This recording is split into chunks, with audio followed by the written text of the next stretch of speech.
Welcome to BYU Idaho at BYU Idaho Stadium. I'm Cameron. And I'm Braden, and tonight we're going to have a really good game of some football. Tonight is the BYU Idaho Football Championship between the Vikings and the Hurricanes.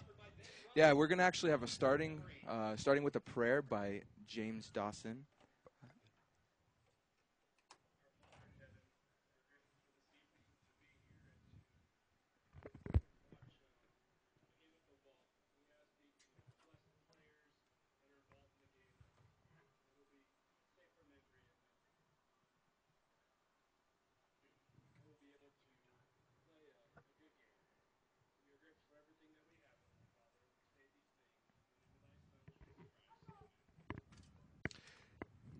It's customary at BYU Idaho that we'd like to start off our sporting events with a prayer, just for the safeties of the players and for everybody that has been participating within the sport. Yep. Now we're going to go ahead and have the national anthem. And when that happens, it's going to be sung by James Dawson. But you know we're really excited about tonight.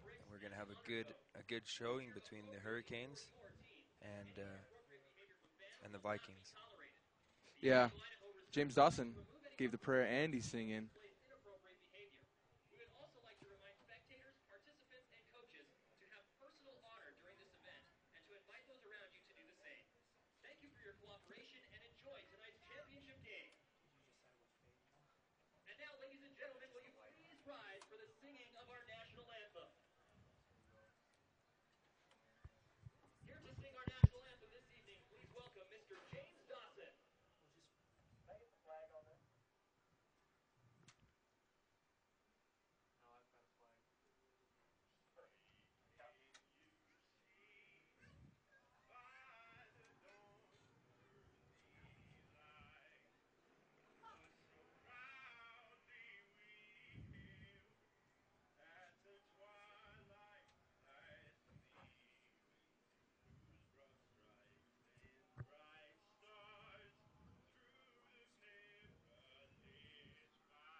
Awesome. We'd like to thank James Dawson for singing that national anthem.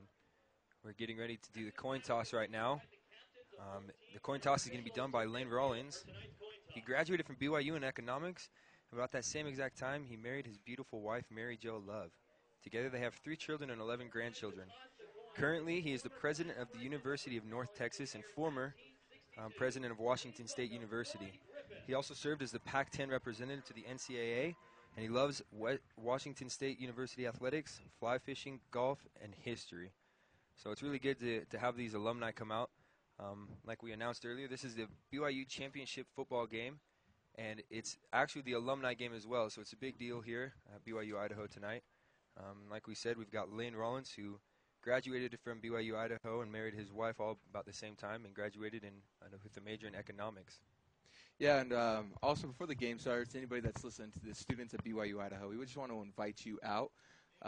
Before halftime, you still have time to get here for the helicopter ping pong ball drop, which is going to be a raffle for $100 worth off at the BYU Idaho bookstore. So after the toss, the Hurricanes deferred, and the Vikings will take the ball for the first quarter, for the first half. Cameron, what do you think we're going to see out of these two teams tonight, with it being the championship and you knowing a little bit about both these teams as being a former coach? Well, the Hurricanes have come a long way. As you remember, Braden, when we first started broadcasting up here for BYU Idaho's football program, they were a little under par. I guess we could put it that way. Their quarterback was out with a minor surgery, and Reg, number 7, who is now starting running back for the Hurricanes, is now taking the place at his primary position running back. The quarterback's back, and you see him here in the championship game. As for the Vikings have been playing hard all season. They have all their players. Looks like there's no injuries, and they are undefeated, which means that they have beat the Hurricanes once before, and in their minds, they can beat them again. Yeah. You know, we've seen both these teams play before, and they're really good teams. That's why they're here at the championship. So we're really excited to see what's going to happen tonight between these two ball clubs, and it's gonna be a good night of football. It always is when we come out here on Friday nights to BYU Idaho to support these students and what they do. I was just going to say, Braden, for the Vikings to receive, we have number 2, Daniel Hutchison, or Hutch Thompson, excuse me, and number 8, Josh Evans, or Daniel Evans. Daniel Evans has played many years up here at BYU Idaho, and he's won many offensive MVPs for receiver.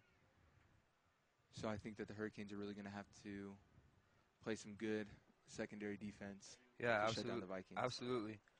Especially with Reg not being quarterback anymore and having their starting quarterback, I think we're going to see a lot better of a game from the Hurricanes. They're going to put a lot more passing, I believe, is what we're going to see. So with the kickoff underway, Daniel Evans gets the ball. It looks to be about the 7-yard line, but they're going to mark it at the 20 because of the rules that BYU Idaho has come out with this year. Yeah, they're just doing it for the protection of the students and their benefits.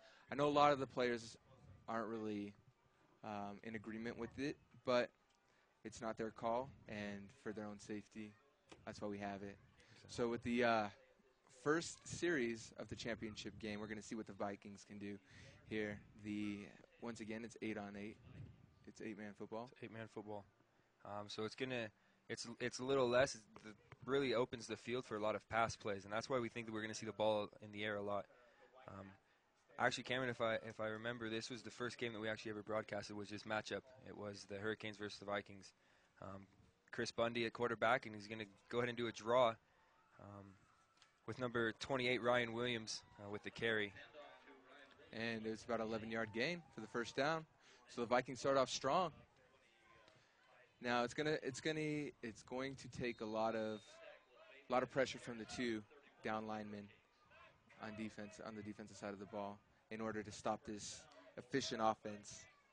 Yeah, you know, Ryan Williams really had a really strong run right there, about 11 yards. It's hopefully we see a lot bigger runs, but as a first play, that's a big run out of him, and hopefully we see a lot more of him. So Chris Bundy back with the throw over the middle, great catch and a great hit by number 30. That's Victor. His last name is really hard to pronounce for me, but he's one of my good friends, and you know, he has really stepped up his playing since last year. Yeah. As you can see, he read that play nicely for the tackle. Yeah. But those linebackers are really going to have to sit there and read the pass better. Exactly. 82, number Daniel Parkinson with that catch. A really good catch, way to keep his eye on the ball and bring that in. So Chris Bundy with the fake. Interception. And I can't see his number, but intercepted by number 1 by Marshall Meyer. So Marshall Meyer already kind of starting off with a big defensive play. That's a crucial point in the game, even so early. Chris Bundy needs to be able to come back next series and keep his head up and just know that mistakes are allowed to happen on the football field. Yeah, and the thing is that oh wow, and they're lining up in a I don't even know what kind of formation this is honestly called. don't know what you could call that right now. Oh, Cameron, they're motioning him back. Okay, what they're trying to do is they're trying to do a quick play. They're trying to draw the defense outside, which will give more space for Reg to run. But they saw that it wasn't working, so now they're going into a pistol wishbone, it looks like. A pistol full house. And it's an outside run by number 2, James Parrish. And if you remember him last game, he's really quick, Braden. He can get to the end, and he can avoid tackles. And yeah, really looking at him, though, as he stands next to those linemen and the quarterback. He's a small little guy, but he's quick, which is good. Hopefully he can break a lot of tackles tonight with his speed and just bust through that line. And hopefully we see him bust open for a couple long runs tonight to get into the end zone. And looks like they're doing it again. They're lining up on the outside, trying to draw the defense. And really, this is something that I used to run in high school. And what we would just try to do, this would more be a special teams play, trying to go for two. And as you can see, it wasn't working. But he gets the ball off to Reg, and Reg gets taken, looks like 6 yards behind the line of scrimmage. So I'm not quite sure if that was the play that you need to call second play of your first series. Honestly, we obviously can't say what the coach is thinking, but if I was a coach in that situation, that's not the type of play I'm calling right now with the score 0-0 still and with a lot of room to go. There's still a lot of carpet to cover, and we got to try to figure out what the Hurricanes are going to do next. Yeah. Like you were saying, it looks like the Hurricanes are actually just going to start playing hard-nosed football now instead of trying to line up in odd formations. Once again, they're in the pistol full house, and which that just means there's 3 running backs in the backfield to give it a more of a what likes to call an elusive type of play for one of the running backs out of the 3 to get the ball and maybe get a 18-yard gain or 15-yard gain, for the first down. Yep. So we got a flag on the field. It's offsides on the offense. It's going to be a penalty. So now it's going to be 3rd and 21, actually. Yep. So there's a long. You have to think they're going to the air right now. So you have to think the Vikings are going to be playing a little bit more of a zone defense, trying to make sure that they don't go deep on them and try to get that first down in one shot. Yeah, and it looks like they're lining up in that weird formation again. My guess is that they're just trying to. It's a good pitch by. That's a good open field tackle as well. Yep. Still can't get to the line of scrimmage, the original line of scrimmage from the first down. They're still about 2 yards short of that beginning mark.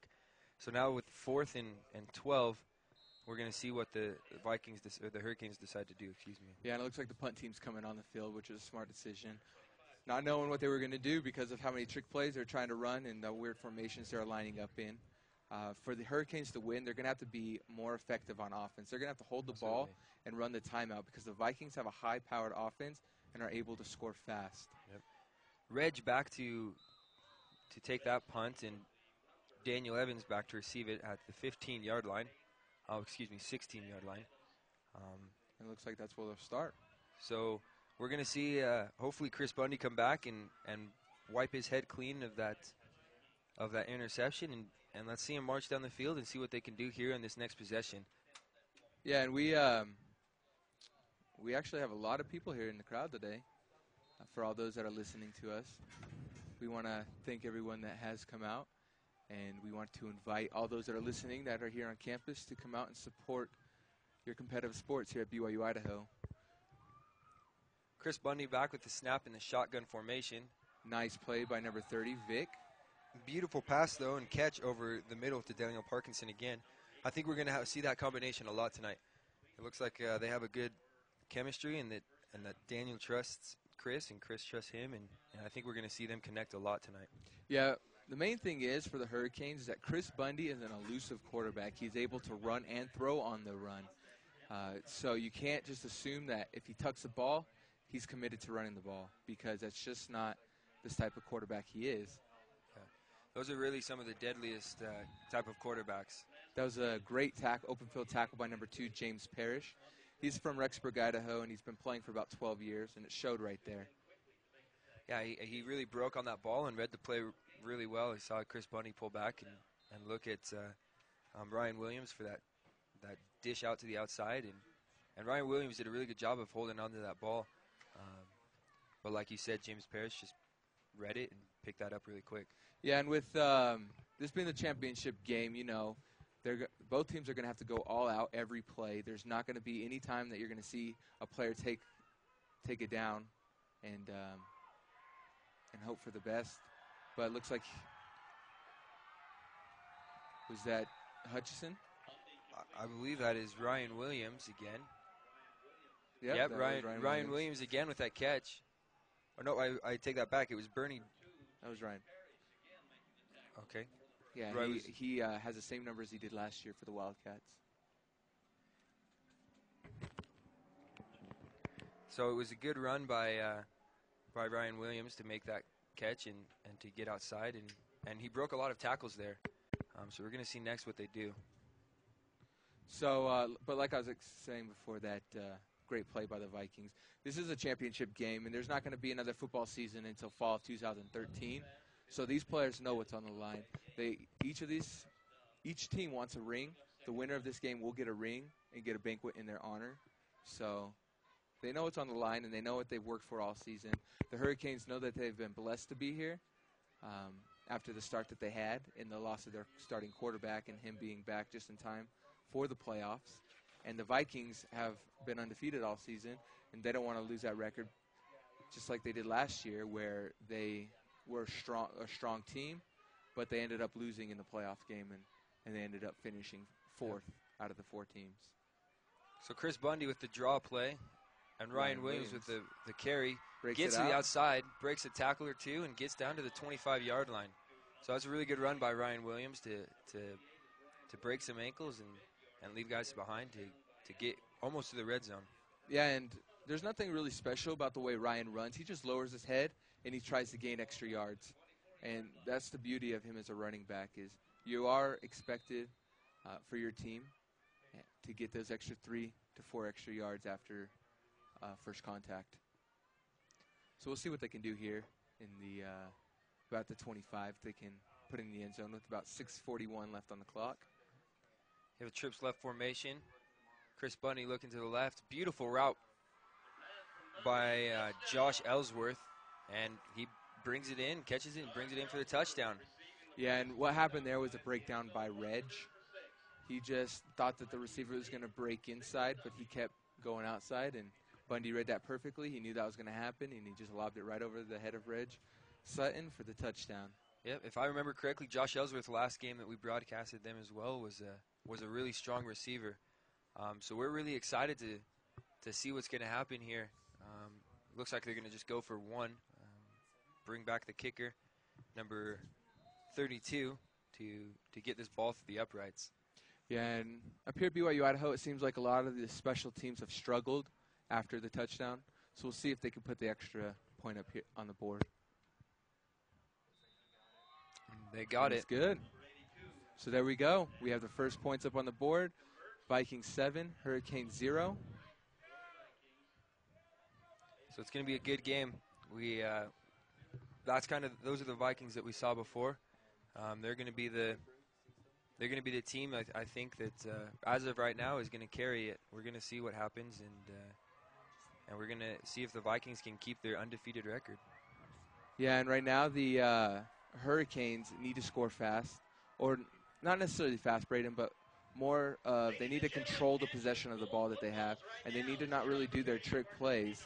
They need to be able to be efficient on offense and score, because if they don't, I have a feeling that the Vikings can get this game out of hand real fast. Yep. I mean, there's a reason the Vikings are undefeated, and that's just because they score and they take advantage of it, and they keep that momentum going the entire time. So right now we got some cheerleaders down on the field getting ready and getting the students and the alumni into the game. It looks like they're having a fun time, and we're really grateful for all the people that came out to support this game tonight, and those of you that are listening and watching. We understand that a lot of you guys might be alumni and are just wasn't able to make it out to the game, but are watching online. So we're thankful for you guys, and congratulations on your special night tonight. And with the Hurricanes back on offense, it would be a smart decision if they played the way they did last week in the playoff, in the semifinals, because the way that they were playing last week against the Hawks was very impressive. I was at the game, Braden, and I was watching them, and it came down to the wire with under a minute to go. The Vikings had to put some points up on the board to win the game, and they were efficient, and they scored. So I know that they can do it. It's just a matter of will they. And number 10 with the carry, quarterback. His name is not on the roster from the coaches giving us, but he ran the option and decided to keep it himself for what looked like a gain of 8, so it's going to be 2nd and 2.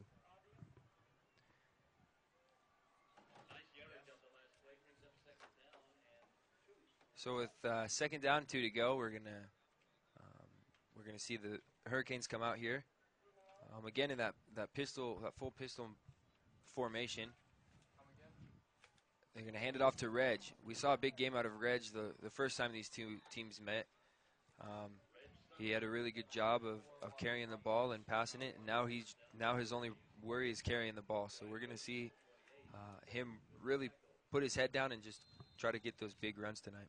Yeah, and that was his position like we discussed last time. He played at a NAIA school in Montana prior to coming up to BYU Idaho before transferring. And his primary position was running back, played some linebacker. But like I said, his primary position was running back, and he knows how to do it. And the coaches just need to trust him and let him be able to just to run the ball. And it looks like the carry was by number 31. I think the kind of just from watching the quarterback's body movements there and his manner, he wasn't sure if he wanted to hand that ball off. It looked like it was a late handoff, and he kind of kept it in his running back's gut a little longer than he wanted to. Kind of trying to read that defense until the very last second to know if he needed to pull it and tuck it and run, or if he needed to give it away. And we saw that he gave it away, and they had a loss of yards. So we're going to see what they can do now. If they can, with 2 back or 2 lined up behind the line of scrimmage and 2 on the line of scrimmage, we're going to see what play they can pull now. So the pitch was a little bit behind Reg, but Reg ends up coming down with it and gets back to the line of scrimmage. So it will be 3rd and 10, which brings up a passing situation for the Hurricanes. The score is still 7-0 for the Vikings with about 4 minutes and 15 seconds left on the play clock for the first quarter of play, and it's 3rd and 10. Yep. You know, this really is a key possession right now for the Hurricanes. If they can get a good pass and convert on this, they can keep the momentum going. Every team starts off a little weak their first series. We saw that both from the Vikings and the Hurricanes. But the Vikings were able to come out and score in their second possession, and hopefully we can see that out of the Hurricanes. The ruling on the field is it hit the ground before the receiver was able to catch it. So it's going to be an incomplete pass, which brings up 4th down and 10. So like I was saying, this was a really kind of a key down right there for the Hurricanes to keep their momentum going. Hopefully they don't get down on themselves. And they punt that ball away and be able to come back in a defensive series. Yeah, the one thing that the Hurricanes cannot do is get down on themselves. Because as soon as they do that, they have admitted defeat. Absolutely. And with the Vikings, like I said earlier, it can get out of hand fast. So Daniel Evans with the reception on that punt, back to receive that punt, and he does so on the 29-yard line. So again, we're going to see what the Vikings can put together offensively, and we're going to see if they can score again and get in the end zone. They had a lot of good catches by Josh Ellsworth and by Daniel Parkinson, with a couple good runs by Ryan Williams. So we're going to see what their big 3. It sounds like every team's got their big 3. This team's got a big 4. Yeah. So we're going to see what Chris Bundy can do with his offense and see if they can march him down. Yeah, it really does start with the quarterback position. If you have a efficient quarterback, you can run any type of offense you really desire to and end up putting points up on the board. And that's all that the Vikings are looking for at this time. There's a blitz by Reg. Nice catch by Daniel Evans. And for a gain of 8, so it's going to bring up 2nd and 2. If I was the Hurricanes right now, I would come out in a run defense, prepared for the pitch outside, just because I know how Ryan has been running lately, and he's going to get those extra 1 yard. It looks like they got a generous spot by the referees. Yeah, I think with only 1 yard to go, they're bound to give the ball to Daniel, or to Ryan Williams. So with them pulling back in the shotgun, Ryan Williams standing next to the quarterback, we're going to see what they decide to do here on this play. And as he goes in motion. Oh, it's a draw.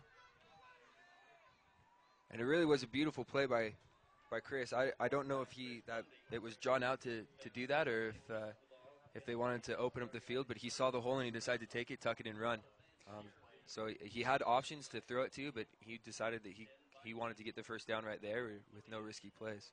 Yeah, I think just by my personal opinion, I think that was a design play, just the way that they had everybody go in motion and they had Ryan go in motion, drawing the linebackers outside, following him, which left the middle wide open because there's only 2 men rushing. And so Chris Bundy was able to tuck it and run, gain of, I believe it was 9 yards. And he pulls down again, takes off.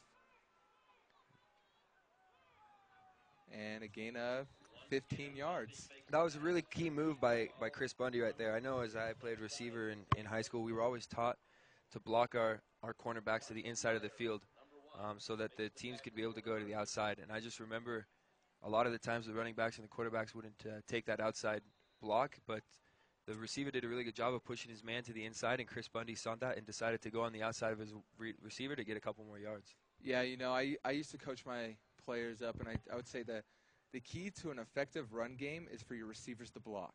Yep. If you have good blocking receivers, then you're going to have a good run game because it doesn't matter if you're running or passing. The defense has to prepare for either one.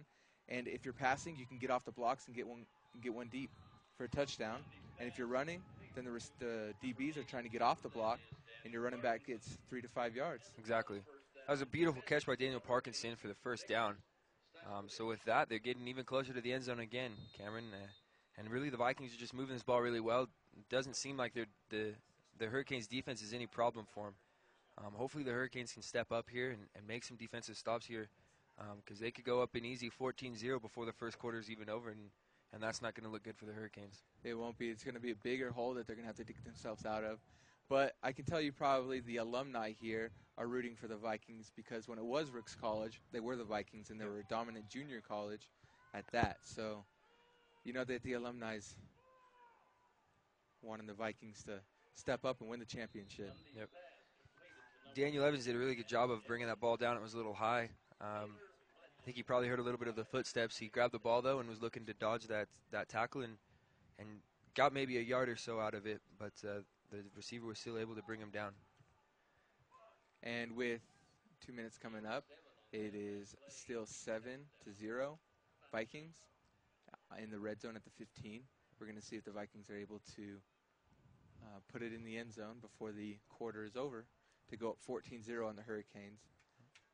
You know, Cameron, just looking around, there's still students and alumni just pouring into the stadium, so it's really good to see that. Hopefully, those listening, if you're here in Rexburg, you can come out and watch the game live. It's going to be a lot better of an experience. But right there, we had Daniel Evans with another beautiful catch. Chris Bundy and him are really connecting well. Same with Williams and with Daniel Parkinson. They're all just got a really good connection tonight. I don't believe there's been a dropped pass except for that one interception. So it looks like it's going to be a really efficient game for the Vikings. Yeah, you know, Chris Bundy and Daniel Evans have played together for, I believe, the past 3 to 4 years up here in the competitive football league. And so they're going to have that chemistry. What the Hurricanes need to do is start playing tighter on the receivers, especially Daniel Evans, because he's the one that's making most of the plays. Right now, Daniel Evans is wide open across the middle. They go to him. Oh. And there's a penalty on the No penalty on the play, but I think Daniel Evans was looking for one. Oh, I apologize. Didn't see the flag. Looked like some players were standing over it, but there is a penalty on the play. And if they call this a defensive pass interference, I'm going to have to disagree with the refs right here. You know, that is a bad call by the referee. What happened was Ryan Williams was coming across the middle while the defense was going for the ball. And when Ryan Williams and Daniel Evans crossed, they ran into each other. That was not defensive pass interference. That was incidental contact on the defense, which should not have been a call. Yeah, you know, but the refs are always correct. You know, they're the ones that have the better look, and they're kind of the ones that have to make the call on the play. So the refs made the call, and with that, the Vikings are just a little bit closer to getting to that end zone. And it's interception in the end zone. Great play by the Hurricanes. Touchback starting at the 20. 45 seconds left on the clock. And the Hurricanes really did step up, and you can see the displeasure of Chris Bundy's face right now. Yeah, you know, he was just trying to get rid of that ball. He had two guys merging on him to make the tackle, and he was trying to get it up over the defender's head, but wasn't able to do so.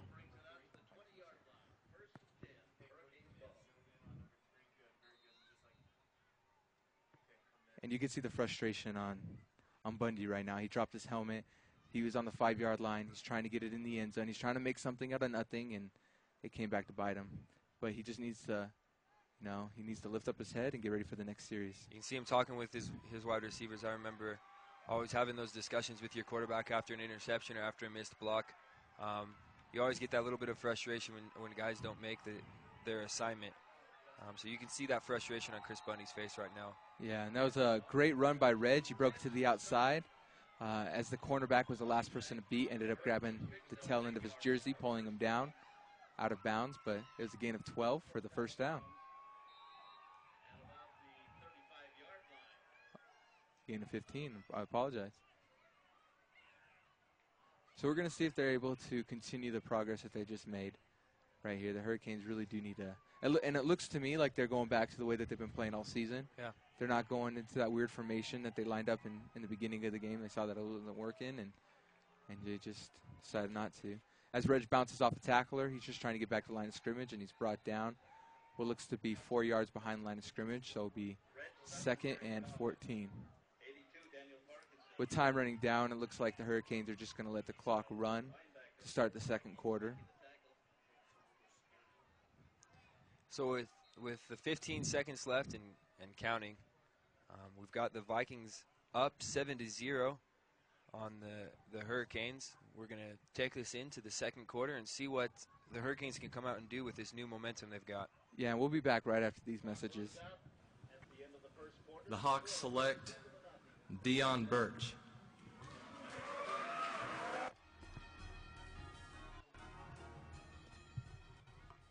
BYU Idaho competitive football held its first open draft on Friday. In past years, the draft has always been behind closed doors. This year, that all changed. Idaho football has chosen to use a draft that is a public draft this year. What we felt that we were missing by having behind the closed doors was the involvement of the participants and some of the excitement that goes on behind the scenes. The road to the draft started at the Taylor Building as players went to a mandatory meeting where they were told of some of the health services that would be available during the season. In the meeting, they were also taught how to avoid serious injuries. The next step was to test every player's strength, speed, and vertical jump through drills that were provided by one of Brother Steve Kimball's classes. One of the things that you need to do in any kind of fitness programs is you need to have a baseline reading to see where people are at. You do that by testing them. And we realized that the competitive sports programs here have they always have these tryouts. Well, at a lot of places what they'll do is they'll do not only a tryout for skill-based things like throwing and passing and receiving and route running, but they also have performance-based strength, agility, speed, and power.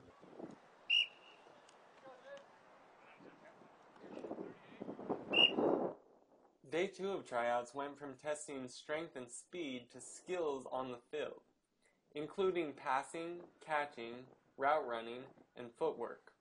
Head coach Tyler Shotwell pointed out that he won't be able to change the player's strength or speed in the time that he has, but he's looking for other characteristics in who he drafts. The main thing that I look for is people that I can get along with.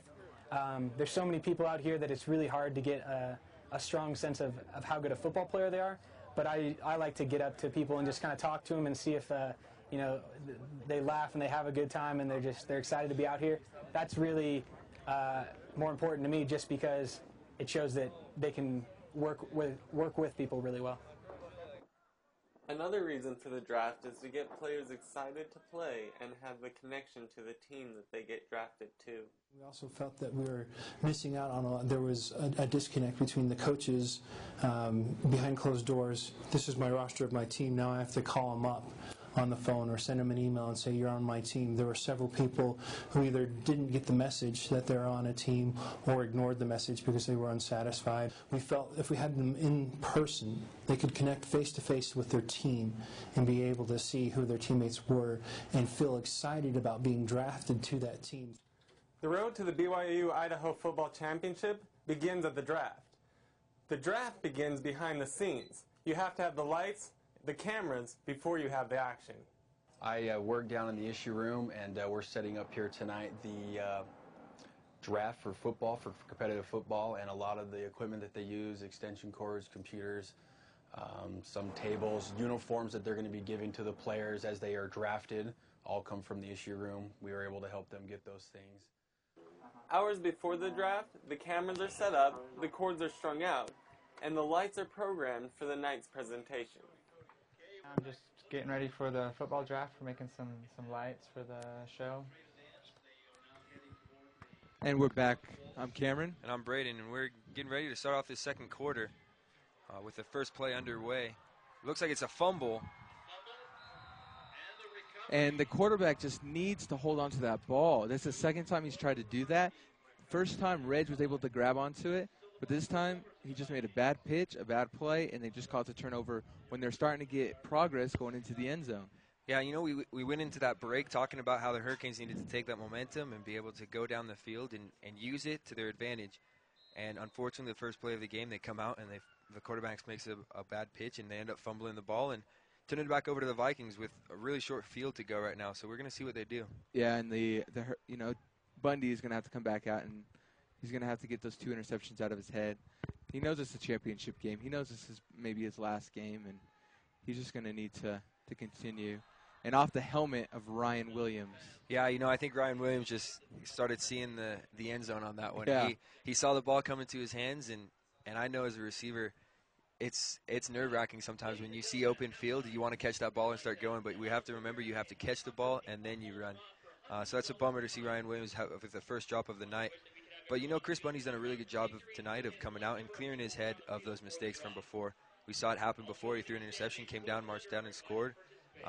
And then he came out and threw interception. So we're going to see what he does now with his team. So Bundy with the pump fake goes deep. And, with a dive, and it just goes off the fingertips. Yeah, Daniel Parkinson with that dive. Guy, he's having a really good night tonight with a lot of good catches and just hustling. He split those 2 defenders right down the middle. Chris Bundy, the only thing he could have done better is maybe leave it a little shorter, but he was just trying to get it out there, hoping that Daniel was going to be able to run underneath that and catch the ball in the end zone. Yeah, and with 3rd down and 10 to go, my prediction here is that it's going to be Bundy's going to roll out, and he's going to try to get the linebackers to bite on him, and he's going to try to dump it off. I think so. I think like you were saying earlier, he's a really just versatile, and he's able to just run out on the outside, and if he needs to tuck it and run it, he can, but at the same time, he's going to have his arm to save him. Oh, and he draws. He pulls it down, and it's going to be about 4th and 1. So it's a big risk here for the Vikings. You can go for it. I honestly think they're going to go for it. With the way Ryan Williams has been running tonight and the way that Chris Bundy's been able to tuck the ball, they're going to keep it. It looks like Chris Bundy was looking at the coach right there and saying, "Coach, we're going to go for it." And I think that's a smart play right now. With 2 yards to go, it looks like they're really got their offense moving strong right now, and I think they'd be dumb not to go for it. Yeah, I think that that if the Vikings don't get it, though, it's going to just keep on getting their confidence down, because it's going to be 3 turnovers, and the Hurricanes just need to take the momentum of a turnover. And so Bundy rolls left. It's brought down by Daniel Evans. He's running backwards. Brought down at the 31. So he got the first down. Yeah, that was a really good catch by Daniel. Daniel's a tall guy, and it looks like Chris Bundy leaves it up there for him to be able to reach up and snag it so that he can keep it away from the defender. So I apologize. Daniel Evans did a really good job of being able to go up for that ball. Yeah, and that would have been another confidence decrease, I guess you could say, on Bundy, if he would have thrown it over Daniel Evans' head for the 3rd turnover. Going to the end zone. Deep. Incomplete. He had the touchdown. He just got excited. Yeah, that's a new wide receiver that he's thrown to. If I'm not mistaken, it's number 86, Ryan Banner. So that new receiver for Chris Bundy tonight. But you really have to use all that you've got on the field. You don't want to start getting predictable. Unfortunately, he just wasn't able to bring that down in the back of the end zone. Exactly. And 2nd and 10. They don't need to score right now. They just need to get some yards. Yep. So if I was the Hurricanes, I would come out preparing for the run, but expecting a pass. Yeah. You know, and honestly, we haven't seen too many runs by Ryan. I mean, we've seen a couple draws by Ryan Williams, but Chris Bundy's been able to keep the ball. And there was a beautiful catch by Josh Ellsworth again. Brought it down to the 4-yard line. And it's like we've been talking about all night. Chris Bundy can roll out and throw, or he can roll out and run it. And so it's really just a tough thing for the Hurricanes to pick up on, because when they see him roll out, they want to bite. That defensive instinct says bite. But at the same time, you need to remember to stay back, because just what happened right there, you go over your head to Josh Ellsworth, and he brings it down to the 4-yard line. Yeah, exactly. And there's just something that you can see a little frustration on Reg. That was his man again. That was how they first got their touchdown, and they almost scored on that one. You can just see the frustration coming off of Reg. He just needs to take a deep breath, know that there's still 2.5 quarters, and that there's time. There's a lot of time left on the clock, and anything could happen. Yep, Chris Bundy with that touchdown, he did a really good job of reading that play. He wanted to go outside to the pass and just saw guys covered, and he didn't see anybody, any room for him to run on the outside. And sure enough, he turns around to look what he's got behind him, and he saw a wide open hole and dodged it 1 or 2 guys, but was able to put himself in the end zone untouched. So a really good play by Chris Bundy to find that end zone. So with 9:53 left, the Vikings are up 13-0, getting ready to kick the extra point. We're going to see if they're going to be able to convert here, as it looks like there's they brought out a different ball. A little trouble getting the ball out to the ref, but we're here and we're ready to snap the ball to see if they can get this ball through the uprights. The kick is on its way. Good snap, good hold. The kick is no good though, so the score will remain 13-0 in favor of the Vikings. Lining up, getting ready to line up for the third kickoff of the night. We're going to see what these guys can do, if the Hurricanes are going to be able to take this possession and come down.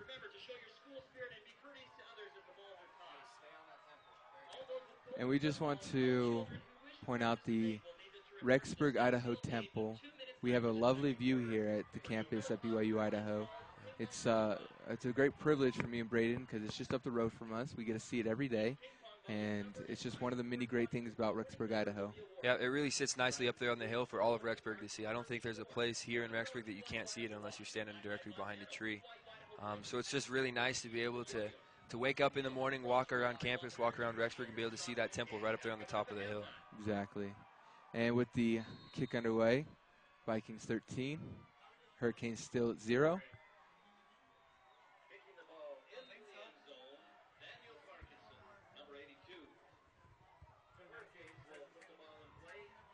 We just want to thank the food service here at BYU Idaho for bringing out food for everybody at the concession stand. We want to invite everybody to come down and get some of the great food that's offered here at the crossroads of BYU Idaho. Yeah, you know, there's not a lot of times that they bring out bring out food concessions to the games, but because this is a special night, this is the alumni game, they decide to bring out concessions, and they've got cheerleaders, they've got a lot of activities going on for the students. This stadium is just getting more and more packed, which is really nice to see here on a Friday night. Really fun to bring the family out. It's a deep pass. They're going for it, and it's just through the hands of Marshall Meyer. Marshall Meyer. He's been playing for 11 years. He's a CIT major. He's from Chicago, Illinois. He has been making a lot of plays for the Hurricanes this season, which is unfortunate on that one. A little too far, and was unable to pull it in. So right now we're going to see what the Hurricanes are going to put together here on this drive. We'd like to thank our broadcasting crew who put together a great game tonight. We're really happy with the progress we've seen since the beginning of the season, and we just want to thank all of those that have helped with this game. And they hand it off to Reg. Reg goes left with a stiff arm. Keeps breaking it outside. Strong runner. The stiff arm is his specialty when it comes to running the ball. He doesn't juke. He doesn't try to lower his head. He has a strong stiff arm, which gives him those extra yards that he's looking for. Yeah. You know, I honestly think that the Vikings did a really strong job of scouting this team. They know that Reg likes to run on the outside, and he likes that stiff arm. And so they get one guy stiff arm, the other guy just goes and he gets underneath that arm and wraps him up. Reg He's a strong runner, but he hasn't really been able to convert on anything big tonight, which is a bummer. We know it's frustrating in him, and we know what's going through his head right now with him being a key player and wanting to help this team out. Yeah, and the big thing is, though, is that they're going to get the ball back in the second half. So if they can hold on to the ball and score, and I thought he pulled that in, but unfortunately it was an incomplete pass for the Hurricanes. You know, I think if he would have been able to keep that, he had it until he hit the ground, and because he hit the ground, it popped out, and the ref's going to call it incomplete. Yeah. But he did a great job with pulling that ball in, decided to go out for the dive. You don't see a lot of receivers do that, and a lot of times they get scared of that ground. Yeah. But he was willing to sacrifice himself and go out, and unfortunately he just was not able to keep it in when he hit the ground. Yeah, there's a timeout on the field, so we'll be back after these messages.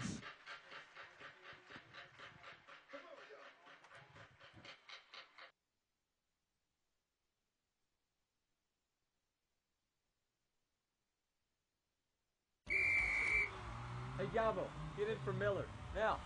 Let's go, guys! Ready! Hut, hut.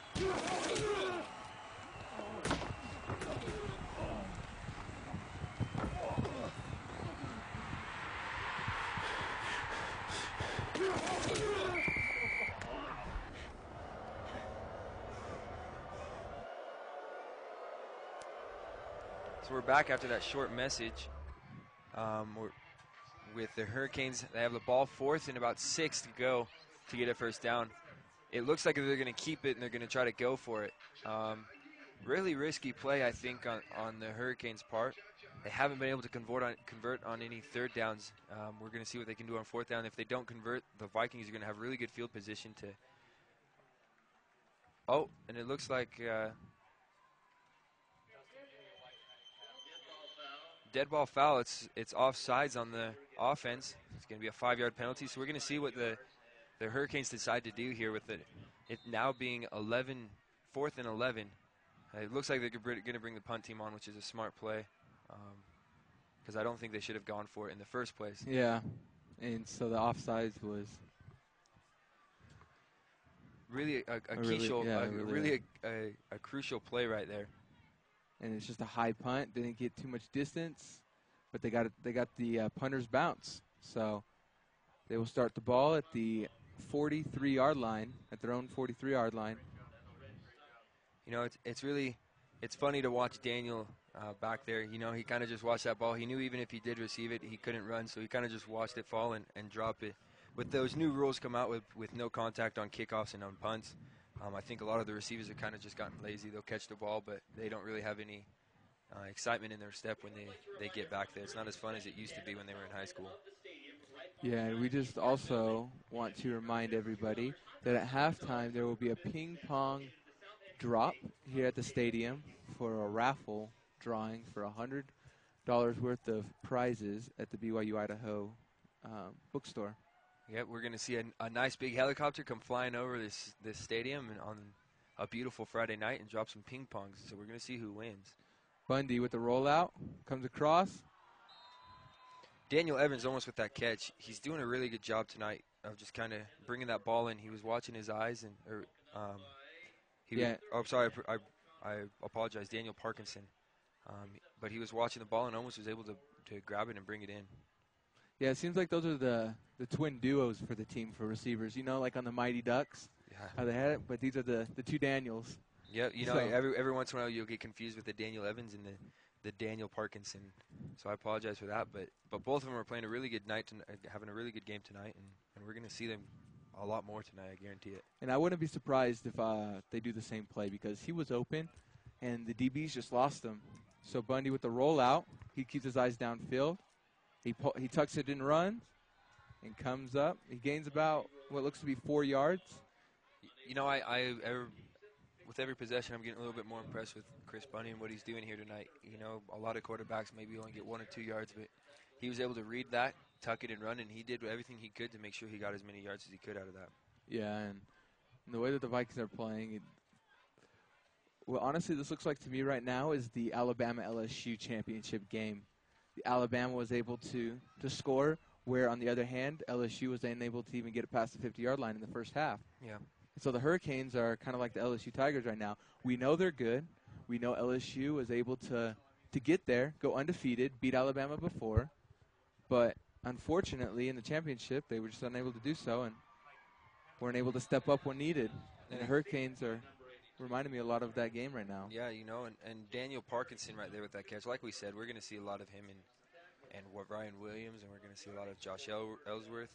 They're just playing great games, and you know, I for a second I thought Parkinson was going to be able to dodge that one defender to get to the open field and get to the end zone, but he made a really good catch. He turned and run for a couple more yards, and it's going to be 1st and 10 on about the 36 or the 34. I apologize. And so with 1st and 10, to draw to Ryan, 5-yard gain. It's a really smart play. They've been going to the air, and I think the Hurricanes were expecting him to go to the air again because they've kind of been picking on him tonight. But Ryan Williams with the draw play and tucks it and runs for a gain of about 5 or 6 yards. So we're going to see a big night from him. He's going to hopefully rack up a lot of yards here before we go into halftime with 7:20 left in the game. And the last thing that the Hurricanes want right now is another touchdown on their hands because they're already going to have to dig themselves out of a huge hole. They need to make a stop right here. They need to be able to get the ball back into their hands, drive it down the field, at least put up 3 points, at least put up some points on the board. Touchdown would be optimal, but the Hurricanes just need to step up their game or the Vikings will run away with it. And speaking of running, Chris Bundy again with the tuck and go. Looks like he got the first down. He's having a lot of time in the pocket, which is really good to see. Yeah, I mean, you only have 3 defenders on the field and maybe only 2 guys rushing. But he's doing a really good job of staying where he needs to on the field, and when he pulls out, he can tuck and run, or he has the ability to throw. Yeah, and right now it looks like Daniel Evans, number 8, as he walks slowly to the huddle, is kind of is not out of shape. I apologize, but is kind of tired right now because he has been going deep. They've been passing the whole game, and so right now he's just looking like he's a little bit tired. So that's why Chris Bundy escapes somehow, dumps it off to Ryan. He's taken down at the 7-yard line. That was an amazing play by Bundy. Really, yeah. Bundy looked like he was going down there at the line of scrimmage, and apparently he didn't cross the line of scrimmage because he was still able to throw it, but he was able to break that tackle or 2 tackles, and they thought he was going to run, and so the defense bit, and he just did a quick lob pass to Ryan Williams and got a couple more yards out of it.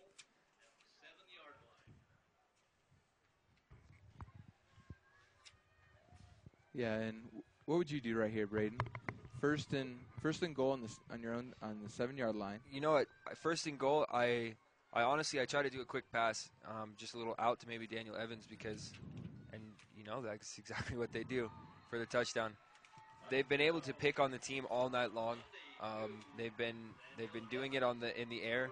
Ryan Williams is running a great game, but I've always kind of been of the mentality, if you can throw on a team, throw on them until they stop it, and then run on them until they stop that. And if you can go to the air, you're guaranteed at least 10 yards every play, and it's a really good way to march down the field. And so if you can throw on them, run on them if you can run. Yeah, the saying is, why fix something that ain't broke, right? We hear that from our good friend Ibaka from the OKC. I apologize, from Perkins. Oh, kick no good. Hits the post. But that's the truth. Why fix something that ain't broke, Why change your game plan when it's working for you? If you've got plays and receivers that are catching, keep going to them, keep throwing to them. The Vikings Coach Spencer Ray, he actually played for Rick's College, and that's why he has been the Vikings coach. Every year that he's been up here, he is attending school. He's taking some classes, and that's how he's able to be the coach up here. And, he won the championship not last year but the year before. Every year he's the Vikings, and each team has new uniforms, and they are brand new. But Coach Ray has decided to keep the vintage Vikings uniforms from the days of Rick's College. Yeah, I think that's really smart because it's the tradition here. It's like everybody says, the spirit of Ricks. Oh, booming kick out of the back of the end zone. Yeah, he missed his field goal. He tried to make up for it there. You really have to sometimes.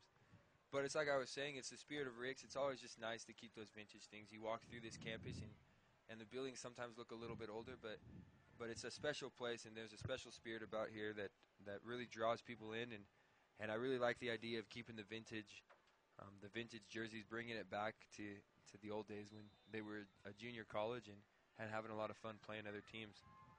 Yeah, and a dominant college at that. Junior college champions numerous times. We're able to bring in a lot of championships there.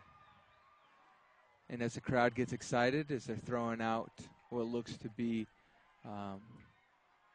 stuff for the raffle coming up. Yeah, it looks like to be the last couple of things thrown out for the raffle right before halftime. Really excited to see what they decide to do here at halftime with this helicopter. It's something new that they've never done before. I think that's what's really brought a lot of people out. It looks like a lot of people are getting excited about it as the game draws to halftime. And with the quarterback sneak, gets about 2.5, 3 yards. So it's going to be 2nd and 7. You know, with that play call, I'd like to say that the Hurricanes were just trying to get out of this play a little bit. They want to get out of this half. With the quarterback sneak, 1st and 10, you know, that's not my first play in the playbook that I'm going to decide to call, but every coach has their different scheme, and the coach for the Hurricanes thought that might be able to work. Yeah, and they're just trying to get a couple more yards right now. So here again, Hurricanes 2nd and 8. They're in the shotgun formation with number 5 in motion. It's going to be a pass. It's a deep pass down the middle of the field. And it's intercepted. Beautiful interception by Brock Haney from Meriden, Idaho. He's been playing for about 13 years. He's here as a sophomore. He's going to be an accounting major, but the ball, he was able to bat it up in the air, which is really what you want to do as a defensive back. You want to get the ball in the air so you can get yourself underneath it again. So he did a really good job of getting that up and getting underneath it and giving the ball back to Chris Bundy, who's been having a heck of a game tonight, really, Cameron. He's been able to lead this offense multiple times into the red zone, been able to convert on a lot of plays. So we're going to see what they do now with the ball just underneath the 50 going towards the end zone. Yeah, and that just has to be a downer for the Hurricanes right now. They haven't even gotten past the 50-yard line going into their own end zone. That's a tough break. You know, every once in a while you'll get games like that. Ryan Williams again with that fumble with the little bobble getting ready to run, and luckily he was able to pull that one in because he got a lot of yards out of it. But I wouldn't imagine what would be going through his head if he dropped another easy pass like that. Yeah, he bobbled at the beginning. But then he was ankle tackled by number 31. And unfortunately, we don't have his name up here on the roster. It's the coach's jobs to get us those names, and unfortunately, they did not. We just want to thank all the fans that have come out once again. We just want to get all the turnout that's been here. So if you're listening and you're in the Rexburg area, come out and support BYU Idaho, whether you attended Rick's or BYU Idaho, or whether you just want to see some good old-fashioned football. Because it's a Friday night, you have nothing going on. Come out and enjoy the fun and the atmosphere of So that was a catch by number football. 29, Bernie Diker. Did a really good job of pulling that ball in. The defender really broke on that and missed the tackle. Bernie was able to catch that ball and bring it in, but just wasn't able to keep his balance to bring it into the end zone, so he caught it and fell to the ground. But he did a really good job of pulling it in and keeping his concentration and getting the Vikings back into scoring range and back into the red zone. Yeah, and after those 2 interceptions, Bundy just does not want to come up with another one. So it looks and like there's multiple flags on the field. We're going to see what happens here. There was one in the backfield. It looks like it might have been holding as Chris Bundy was wrapped up by the ankles and going to throw that ball, and maybe one of his linemen held the defensive lineman. And then as they caught the ball and was going towards the end zone, I believe there might have been another holding because there was guys that should have been tackled, but multiple fouls on the play, so we're going to see what happens. Holding on the offense, blocking the back on the offense, face mask on the defense. And so Looks like those are canceling out. So yeah, with penalties on both sides, they're going to cancel out, and it's going to be first down again. 6 yards to go to the end zone. We're going to see if they can punch it back into the end zone. This time without any penalties on the play. Chris Bundy, like I said, had a really good. He's just working miracles tonight. He was wrapped her up around the ankles and still got a really good pass off to his receiver. As he drops back, he sees a receiver, and it was almost picked off again. Hutch Thompson in the back of the end zone looking for that catch, looking for his first touchdown of the night. Wasn't able to hold on to it. The throw was a little bit behind him. We just want to remind everybody to come out tonight at midnight here at the track to start off your 5K. The midnight 5K neon colors, please wear them. It's going to start exactly at 12, and I'm going to be running in it because it seems like a lot of fun, and just something that interests me. I had plans to run in it as well, but due to some other injuries that have happened this week before, participating in the rec sports that go on here, the great athletics programs that we have out here. I'm actually not going to be able to run that with you, Karen, tonight, but I was looking forward to it. It's going to still come out. I'm still going to come out and support you, have a fun time out here. It's going to be a great atmosphere. So we invite all of you to come out and run the 5K with us tonight at midnight. Shirts are $10, and I know I'm going to get a shirt for the memory of running a BYU Idaho midnight 5K. So caught, brought down by Ryan Williams. Yep, Chris Bundy really third touchdown of the night. Thread the needle on that one. He found Ryan Williams crossing across the middle and was able to put the ball right in the exact spot, right between the defenders. And Chris Williams didn't have much room with the defender on his tail, but he caught it and brought it right into the end zone. So going 3 minutes left before it goes into halftime, the Vikings have got a really good lead on this Hurricane team, 25-0. We're going to see if they're going to be able to put it through the uprights. They've had 3 opportunities, and they've botched 2 of them. So with Parkinson with the kick, it's good. So he's gone 50% for the night on extra points. We want to let everybody know that right now the BYU Idaho dancers are getting ready to come out for the halftime show.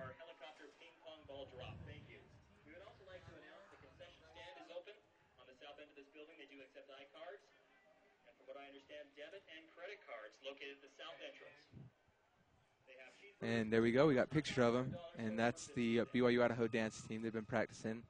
I drove by the stadium earlier today, Braden. I saw them out there practicing for their halftime show, so it should be good. Yeah. I'm excited to see it. Yeah, really excited to see what that dance team was able to put together for us. It's really surprised me from the first game that we saw to this game now how many people have come out.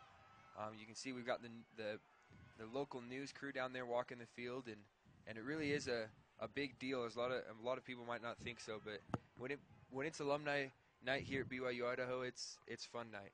And so we're going to have a lot of fun here tonight, and we're going to see the crowd get into it, and we're going to see the players just have a really good time. Hopefully the Hurricanes can go into halftime with their heads up and come back out after halftime and put together a couple good runs. Yeah, and the Hurricanes are going to have to go in on the half and decide how they're going to come out. Because really, if you think about it, the Vikings have put up 26 in the first half. Why not the Hurricanes in the second? Absolutely. They just have to get together as a team and understand that they need to play a really good defensive game and a really good offensive game. Honestly, something that we haven't seen too much of tonight. But hopefully they're going to be able to do something right now with it, and they're going to be able to put together a good series here with 3 minutes left. So right now, it looks like they got a trips right with running back in the backfield and kind of in a shotgun formation. I think that they're going to try to, it looks like they're going to do an option. Tries to break it out. Reg, you can tell Reg is frustrated. Yeah. Reg really was trying to, you can see him and number 25, Lehigh Thomas, really just butt heads right there. I think Reg was expecting to run him over, and Lehigh Thomas put up a really good job of standing Reg up and only let him get a gain of 2. But it's really risky to see that pitch play, especially with the fumble that happened earlier and the other pitches that have been behind Reg. If the quarterback can lead him on that pitch, I think Reg is going to be able to break one open tonight. But right now the quarterback's got to really work on that pitch and be able to get Reg a good lead pitch. Yeah, and for the passing game, I think the biggest thing is the Hurricanes need to stop trying to go deep and scoring on every play. They just need to get yards. They need to go short passes, quick passes, to allow their team to get yards. So a quarterback keeper right now, close to the first down. And it looks like after the spot, they got the first down. Yep. It looks like Reg was going to go out for a screen there, but Daniel Evans, number 8, was picked Reg up in the backfield and really spotted him out, and the quarterback had no choice but to tuck it and run. Weird formation, always seeing that trips on the weak side, you know, on the short field side. But, you know, if it works for him, it works for him. Unfortunately, we haven't seen too many plays come out of that tonight, but hopefully we start to see more progress and then be able to spread the field and get the ball moving. So they go trips right, pistol formation.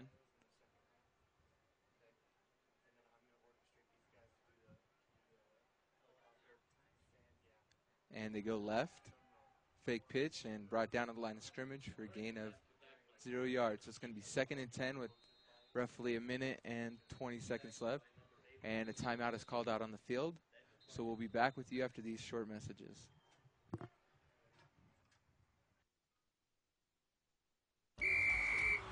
Hey, Gabo, get in for Miller. Now. Let's go, guys! Ready! Hut, hut.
We're back. A deep pass for the Hurricanes. And out of the hands of number 2 for the Vikings and out of the hands of the Hurricanes receiver. He just lost sight of the ball after the tip from the defense. Yeah. You know, I think he kind of saw that ball get thrown behind him a little bit, and I think he had a chance to be able to turn around and get back to the ball and fight for it. And we hear the helicopter coming in right now. Getting people excited, you know, showing people what's going to go on here at halftime. Not sure if they were coming around ready to drop the balls right about then, but and there we go. We got a picture for you. Noticed that the players were on the field, so they decided not to drop the balls. But we're getting excited to see them come around and have a good showing by them. Yeah, you know, and look at all the fans that are down on the track right now. The little kids are getting ready for the ball drop. I think it seems like it's New Year's Eve right now. Yeah, you know, I might have to step away for a second to go see if I can win myself $100. Yeah. As college students, you know, we need some money still. But it's really good to see that these little kids come out. They always have a saying up here that a lot of the times in the winter you don't know that there's kids in Rexburg, but in the summer they all come out to play. So it's really good to see them come out tonight and be on the field with us and get ready for that helicopter. I know it's probably a really exciting feeling for them being here underneath the lights. Oh, yeah. I remember when I was a kid and I would see college football. I'd go to the Georgia or Georgia Tech football games, and I would be like, one day I'm going to be playing out there. And you just get excited. And as a kid, that's what you grow up dreaming. And I know all these kids right now are excited. They're probably more excited for the dropping of the ping pong balls. I think so. And just overthrown on 4th down. So with 54 seconds, the Vikings are going to come out and try to put some more points up on the board. They're starting going at the 30-yard line going into the end zone. Yeah, and really the Hurricanes had no choice but to start trying to go long. I mean, less than a minute left, and you need to try to score. You're not going to try to run the ball because that's going to run the clock out. And it's really smart for them to go long, but I think the quarterback and the receivers need to go in right now and talk about what they need to do to keep their chemistry better. So we're going to see what happens here in the next couple of minutes. You can see that you've got A player walking off on that far side of the field, frustrated, taking his helmet off in frustration. Now that's not good to see. You know guys are going to get frustrated, but we just want to keep their heads up and have them keep playing strong. And we'll just see if the Vikings run out the clock or what they're going to do here. They got a pretty good, substantial lead right now at 26-0 going into half. And you know, I've always had the mindset that if you can take it, even if you're going into halftime, you might want to take that extra touchdown or so to put yourself up, because you never know what happens in the second half. Like you were saying earlier, the Hurricanes can come out and they could score really fast and put up a lot of points. And so I always had that idea that you want to try to score before you go into halftime, especially when you know you're not getting the ball back to start off the next half. And with a quick pass out, and he breaks loose. First down. They're going to keep 9.5 seconds left on the clock. Keep it in bounds, and it doesn't look like they're going to call a timeout, so they're going to go into the end zone. Clock stops, though, on the first down.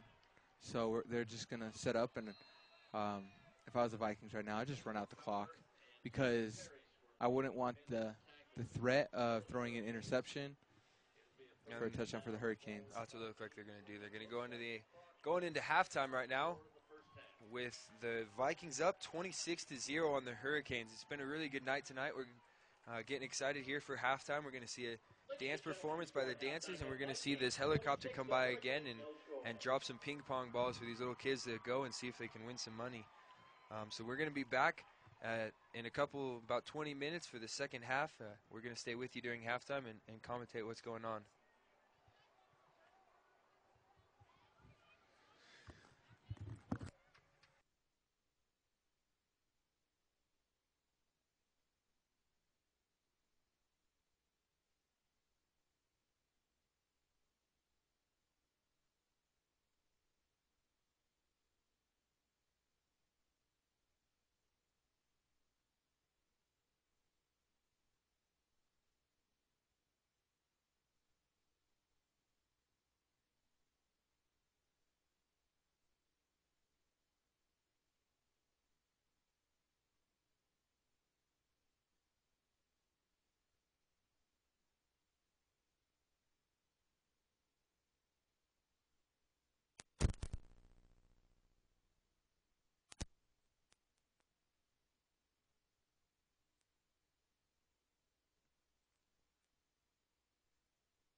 And the helicopter is coming, getting ready for the ping pong drop.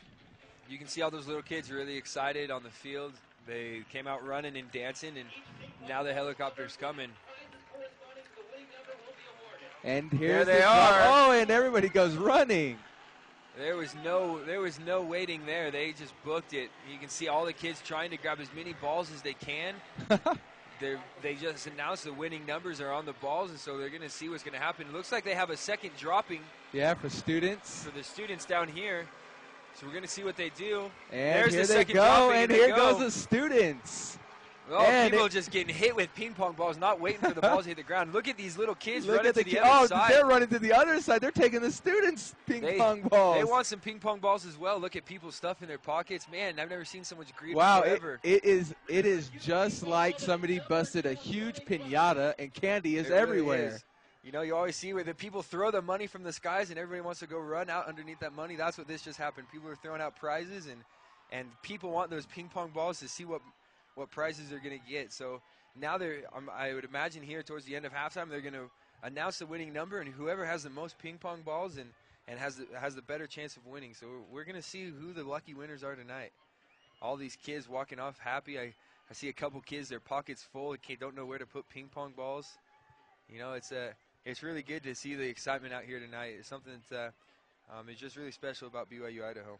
Yeah, and you know, Braden, if I wasn't up here broadcasting, I probably would have 20 balls in my pockets right now. I really almost jumped out this window just to go down there. That excitement on the field just was, you could feel it all the way up here. So it was something I wanted to go. $100 can buy you a couple of books and stuff for next semester. Yeah, I don't know if that's what I'm worried about so much. But that $100 can go a long way for a college Or you student. can get that pullover.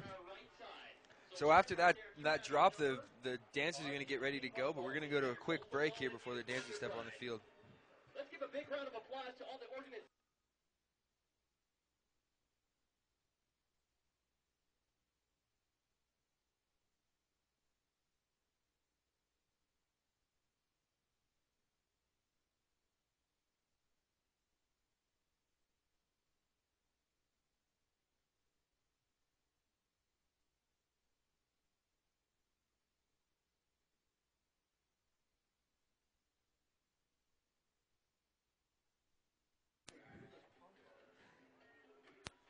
And so as everybody's coming off of the field from the ping pong drop, the dancers are getting ready.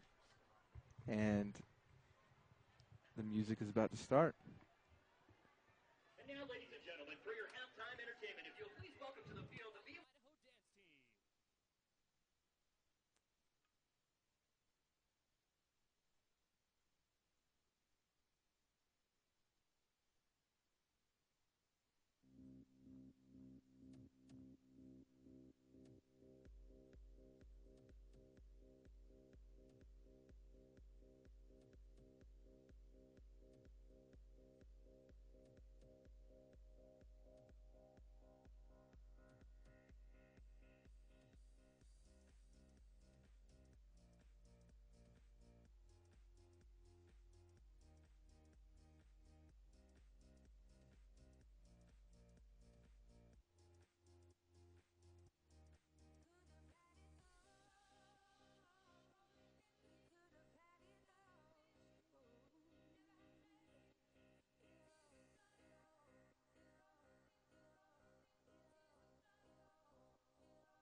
And after that beautiful dance routine by the BYU Idaho, we are going to see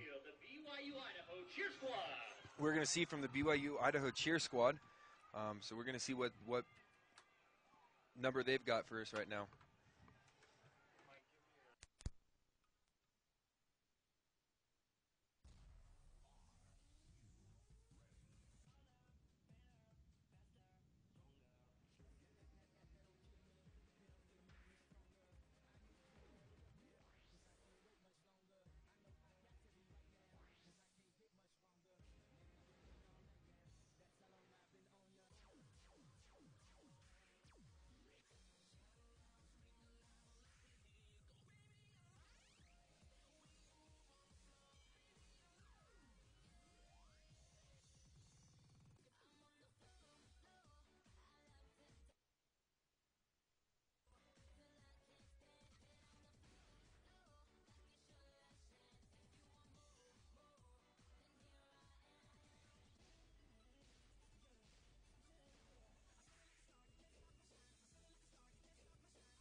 So after that lovely routine by the BYU Idaho cheer squad, we're going to continue with the festivities.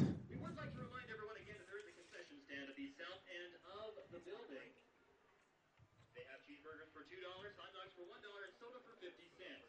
We also would like to announce that this game and these events are being broadcast to the world online on the BYU Idaho website at activities.byui.edu. So really, after watching that first half, we're going to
College, BYU,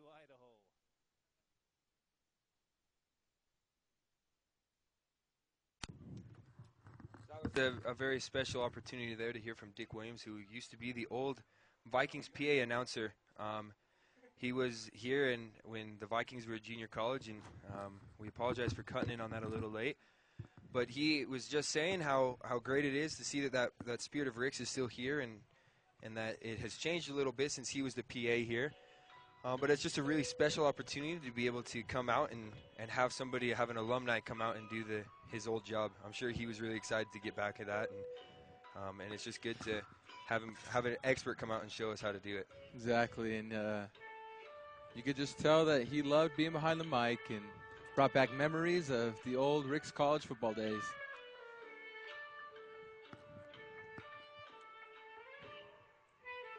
So we're getting ready to kick off right now on the next game. The Vikings are up right now, 26-0. So right now the Vikings are up, getting ready to kick the ball off. We're going to see what the Hurricanes can do on this first drive.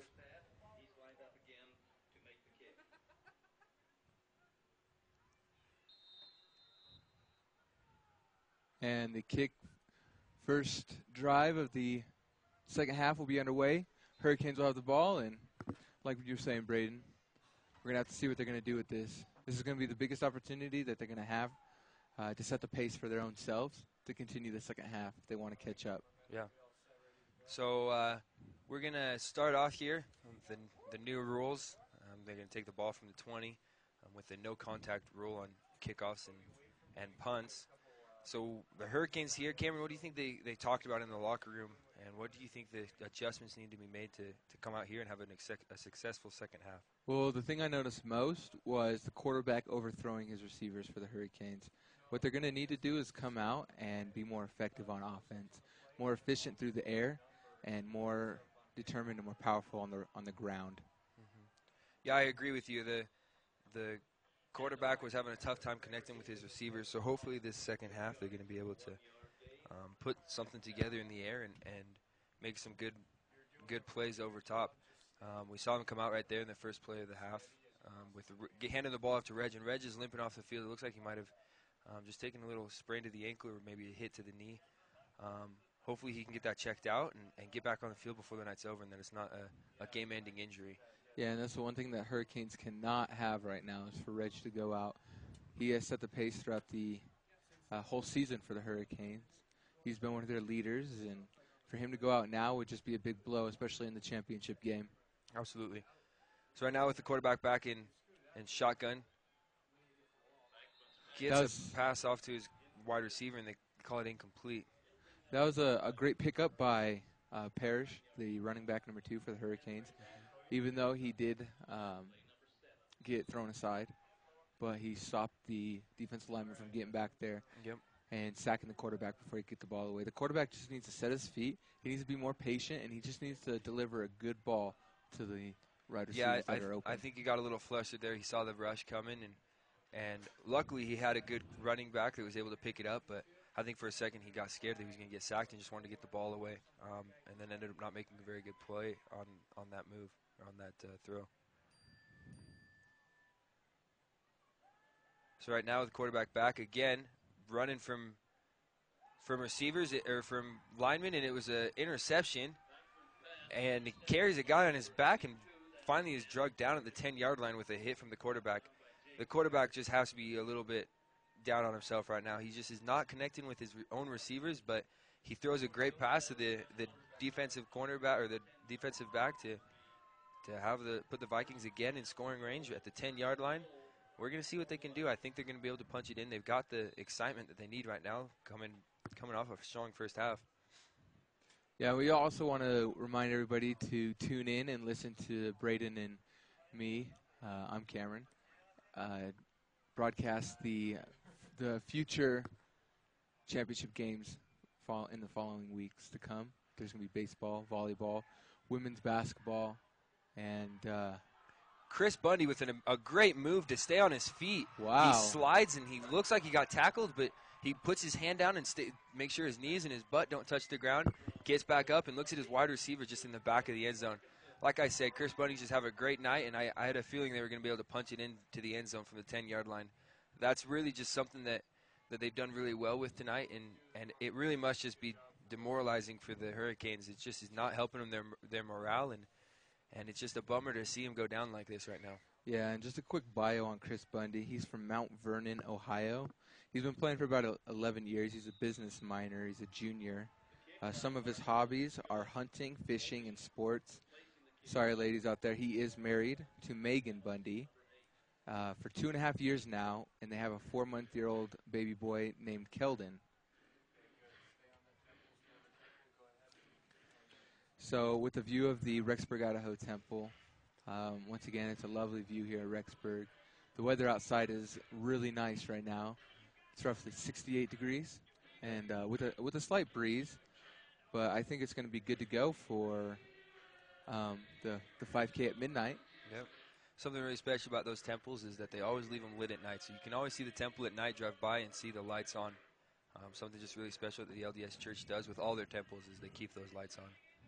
So it's always just a good beacon, always a good reminder of the covenants that we've taken out with our Savior, Jesus Christ.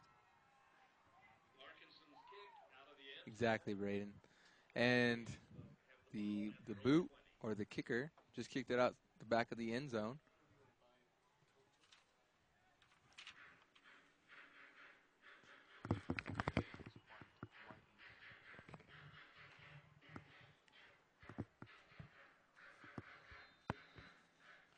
So right now we're getting ready to start it off from the 20-yard line. We're going to have the Hurricanes starting on the 20-yard line, going for their end zone. Let's see what they can do. Hopefully the quarterback can get his offense going, pick him up a little bit. We're going to see what happens here on these next runs. So, real quick, for the Hurricanes, number 1 has been known for their star receiver so far. This season, his name is Marshall Meyer. He's from Chicago, Illinois, Braden. He's been playing for about 11 years. And he's a freshman up here, a CIT major. His hobbies are messing around with friends and having a good time. Yeah, and we've really seen him tonight, and he's had a pretty decent game. He's going to be good with. Hopefully he can put together a good half here, and we can see a lot more of him. So right now, we also want to introduce number 33, Michael Greenwood, for the Hurricanes. He's from Seattle, Washington. He's a junior. His hobbies are skateboarding and rap. He's married, and they have been married for 8 wonderful months to his beautiful wife, Kayla. And they've been in love for 6 years since the day they've met. So that's something special you don't see a lot of the time. So right now with the Hurricanes coming back, it looks like they're in a type of a pistol formation.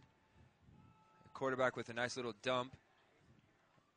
They just barely get past the line of scrimmage with a 2-yard gain. So we're going to see right now what they decide to do with 3rd and 4. Cameron, what do you think they're going to do?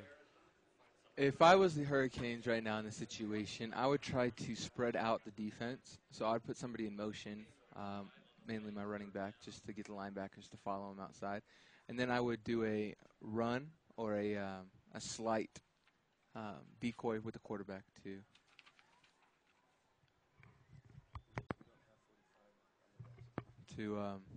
Sorry about that. Got sidetracked talking about the Hurricane players. But to just, distract them in order for the quarterback to make the decision to run or throw. So if I was the Hurricanes, quick dump off pass. We'll see right now here what they decide to do as the quarterback rolls out left. Gets a good pass over the middle. Gets stuck immediately with no gain on the yards after catch. He doesn't rack any up. But he makes a really good catch, and that's really what the Hurricanes need right now to keep going. And so we're going to see what they can put together here for this next first down.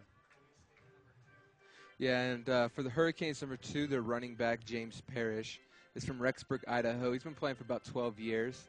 He's been a key impact player for the Hurricanes this season. He's a biology major, and he's also well, he says his hobbies is just sports, which is quite clear out here the way that he's been playing tonight.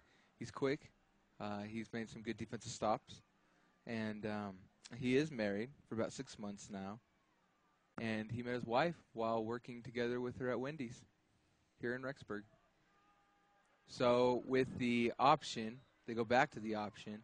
The quarterback doesn't really understand what to do with the ball right there because that's the fourth time that he has ended up on the ground or trying to make something out of nothing and just turning the ball over. Yeah, I hate to say this, but I think the coach is putting a lot of confidence right now in the quarterback with that option, but they're not able to convert on that. The quarterback's either keeping it at the wrong moment or he's pitching at the wrong moment, and so I don't think the quarterback's really gotten a grasp of what he needs to do on the pitch play. We've seen a lot of those option plays for a loss tonight, and it's unfortunate the coach keeps calling it, but right now we've got 7 minutes and 2 seconds. It's about 7 minutes left. The Vikings are up 32-0, and we're going to see what the Hurricanes can do here with these next couple of drives. Looks like it's a reverse to James Parrish. For a second, it looks promising. The defense bit on the fake, but he still only got about a gain of 4 yards. So we're going to see 2 yards. So we're going to see what happens here. Third now. Third and about 8 to go. About 7 to go. Apologize. And we're going to see what happens here with the Hurricanes and what they decide to do. And we want to remind everybody to come out at 12 o'clock once again. Bring $1 because that is how much it costs to run the 5K. Midnight run at BYU, Idaho.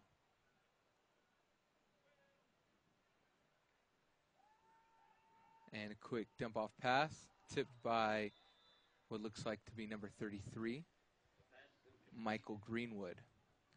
Yeah, it looked like it hit his hands, and he just wasn't able to bring it down, and so it bounced up over his head. And so the pass was intended for number 33, and we're going to see if they keep going at him or what they're really going to do on this fourth down if they decide to punt it away or go for it.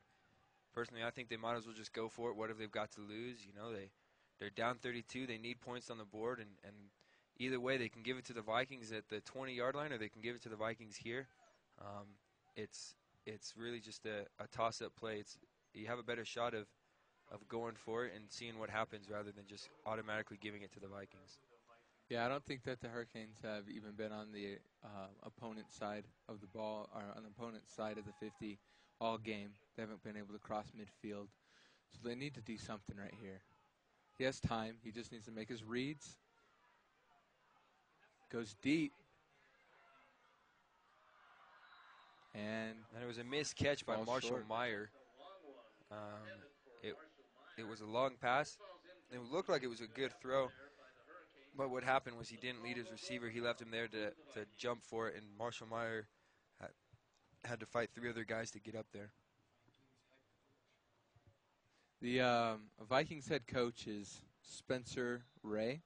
He has been coaching up here at BYU Idaho for the past 3 to 4 years. Like I said earlier, he has been able to obtain the Vikings name up here because he played at Ricks College when they were the junior college.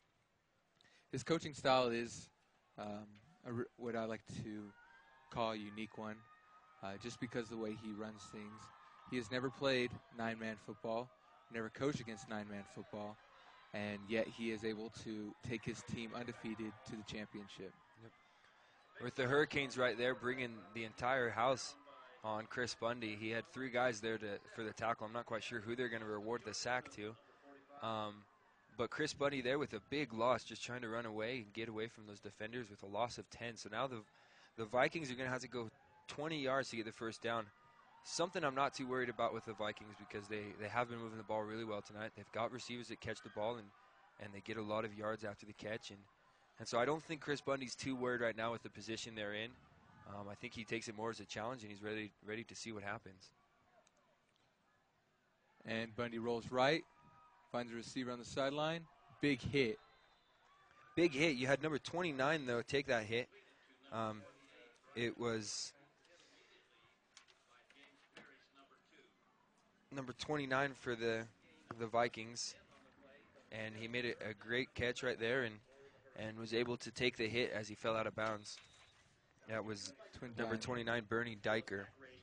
Yeah, and James Parrish is the one that gave the hit to him, the one that we just talked about a little bit earlier. And so it looks like on the field, or on the track right now, there's some sack races getting lined up to go after the third quarter. So right now the Vikings, third and 12 to go. Chris Bundy keeps the ball, and he calls out where he needs the block to get to the first down. He gets the first down and more. It looks like there's a penalty on the play, so we're going to see what happens.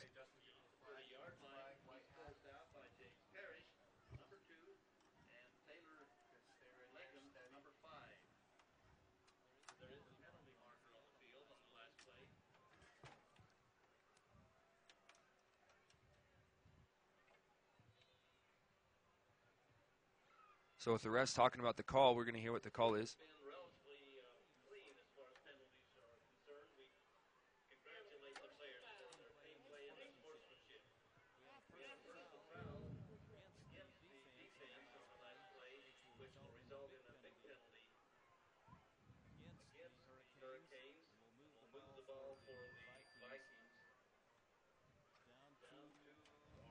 So there you heard it from the special PA announcer, Dick Williams, who came back from a couple years, made the call right there. Did a really good job. Doesn't look like he's lost any talent at all. He's still just feels really good and comfortable behind that mic, something Cameron and I are still learning to do. But with that call, the face mask, it's going to be a good movement on the ball for the Vikings. Now on the 13-yard line, getting ready to punch it into the end zone. We're going to see what Chris Bundy does here. The ball a little high, but Daniel Parkinson again with that attempt to catch the ball and bring it down. He's had a really good night tonight. Yeah, and that was just an unfortunate call for the Hurricanes. Really, they could not. They could have avoided that with a pretty simple play. All they had to do was just contain Bundy. They knew that he was fast and he likes to run outside, especially on a long down situation. Just because he really does like to pull the linebackers in and try to get away from him, just so he can lob the ball over. So Bundy over the middle, caught. And it's going to be touchdown. Touchdown, Vikings. So that was a really good catch by number 88, Josh Dunn. Had a really good solid catch, and it looked like for a second he might not be able to get in there, but he was able to pull it down and just leaned right over that goal line to count it for another 6 points on the board. So right now we've got the Vikings up 38-0 with 3 minutes left in this third quarter. And the Hurricanes coach is probably thinking this time's running out really fast. I know I just looked at the clock and didn't even realize that there was still 3 minutes left, or only 3 minutes left in this third quarter. So with that said, the Vikings go ahead and the extra point is good. So it's going to put them up 38-0 with 2:54 left in the game. Yeah, and I think that the Hurricanes right now have, unfortunately, accepted the defeat just by the way they're walking around, keeping their heads down. But that's something that they don't need to do right now. They need to continue strong and put some points up on the board, because this is not the way they want to go out. Yep. So right now we're going to take a quick break, and we'll be right back with you guys after these little messages.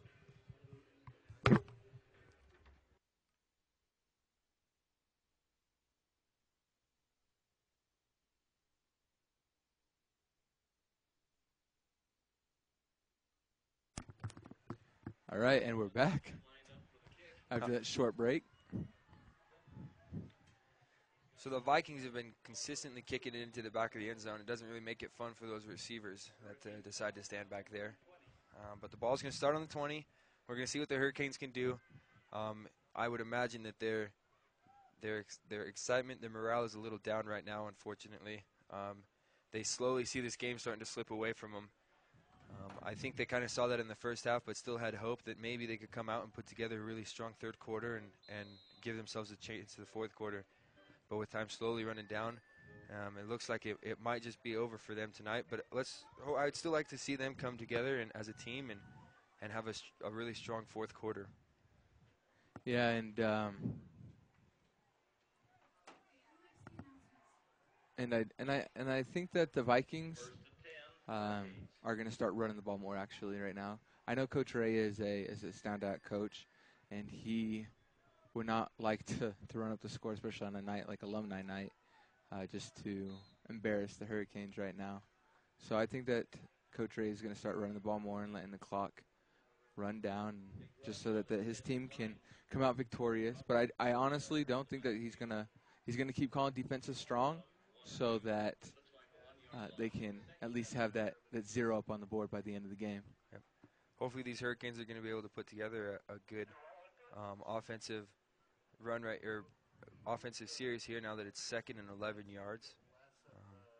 So we hope to see the quarterback kind of step up here this series and be able to throw to his receivers, be able to connect with them. That really they don't want to run the ball as much. They haven't had much success with that. I think they've had more success with the pass plays tonight. But they gave the ball back to Reg, and he actually breaks one. Nice run by Reg. Gets the first down. Really excited about that. We thought for a second he might have been a little hurt. He walked off the field limping. And it looks like he come back, and he... Oh, excuse me. That's actually Justin Togisala. Oh, there you go. So 77. Couldn't see the other 7, but he's a Samoan. He's Samoan, and maybe that's why. He gets super excited. I knew by that yell because he also played on my team. He's a great defensive player. Yep, high snap, and he's able to get the ball, do a stiff arm, and got about 7 yards off of it. So it's good to see that all of a sudden they're starting to move the ball a little bit. Maybe they can put a little bit more trust in that running back and see what they can do.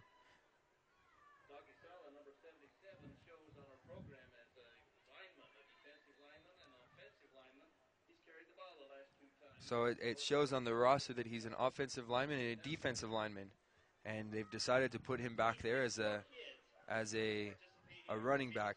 So it's really good to see that he's willing to do what it takes for their team, and he might be a big guy, he might not be very fast, but he knows how to lower his shoulder and get through the line.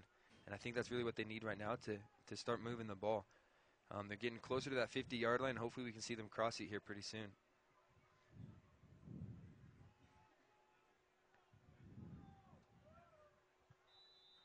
Yeah, and now Mauser is also a lineman. He was also one of the coaches at the beginning of the season, and ended up being able to suit up for the rest of the season midway through. He just carried the ball, so it looks like they're trying to get a little bit extra force in running the ball, and they're putting their offensive linemen in the backfield. So as the time runs out, the score is Vikings 38, Hurricanes 0. We will be back with you after these messages.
And we're back.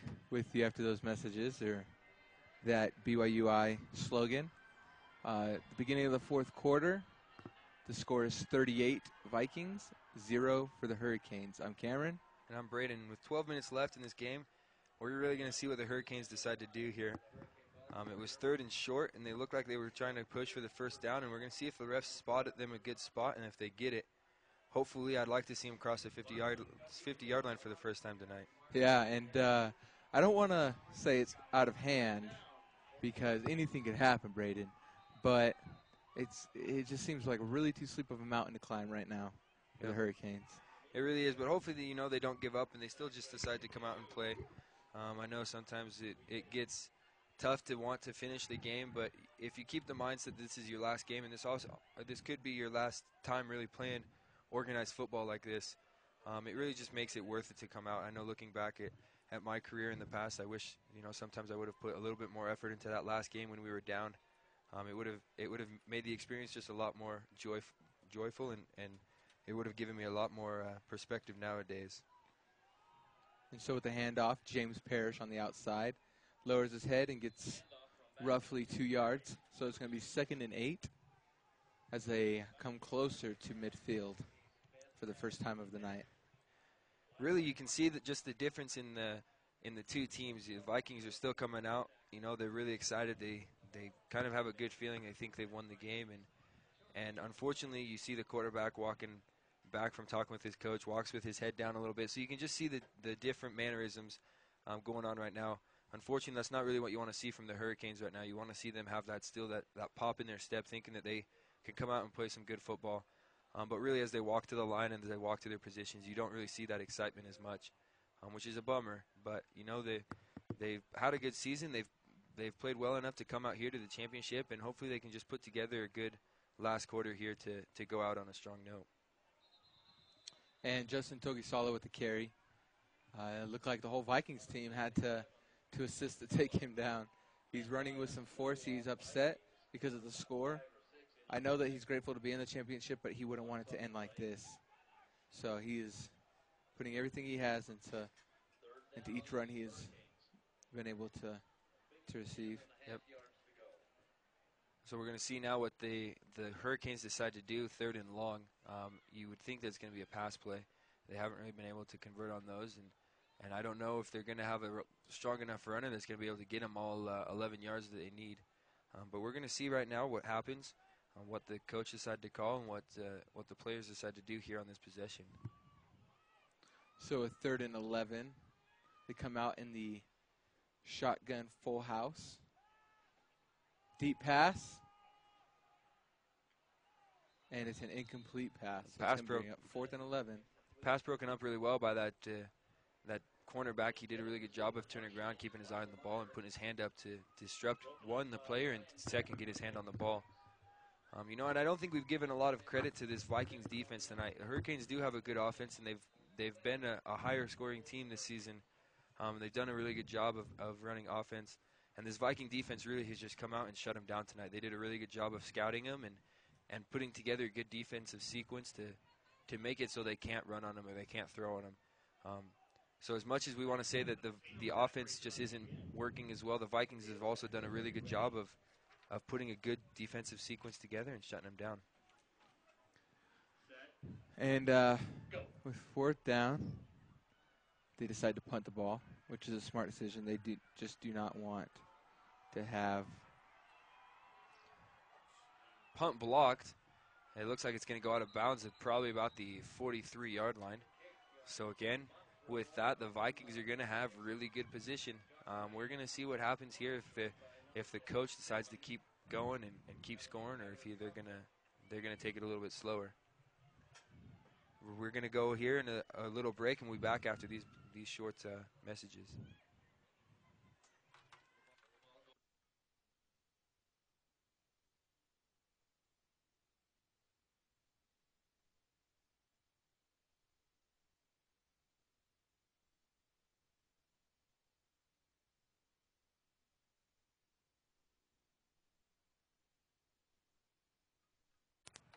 And Chris Bundy drops back. It looks like the pass is just a little too much overthrown.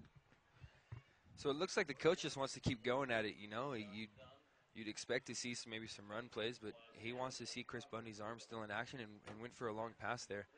Unfortunately, they weren't able to connect, but I think we're still going to see the offense pushing it and putting some more points on those boards. Yeah, and you know, for most of these players out here, especially for the Hurricanes, this is going to eat at them until the next season. So they're going to come out ready to play in fall of 2013, those that are here on track. I know Reg has already talked about it. That was a great bat down by number 45. Yeah, I was able to get his hands on there and break up that pass. Chris Bundy rushed that a little bit, I think, and hopefully they're going to be able to convert here, 3rd and long. Hopefully they can put something together here so that it's not such a quick series for the Vikings and they don't turn it over on downs. But I have a feeling that they're going to go for another pass and get the 10 yards.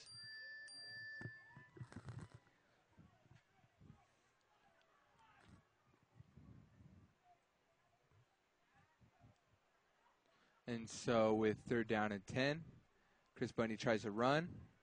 I thought he passed the line of scrimmage. No, it doesn't look like it. And they find number 2, Hutch Thompson, open. He's been looking for his first touchdown tonight. Had a couple times in the end zone where the ball was thrown to him and he wasn't able to pull it down. And it looked promising there for a second. He had a good catch and it looked like he was going to make it, but the defender caught up to him and tackled him.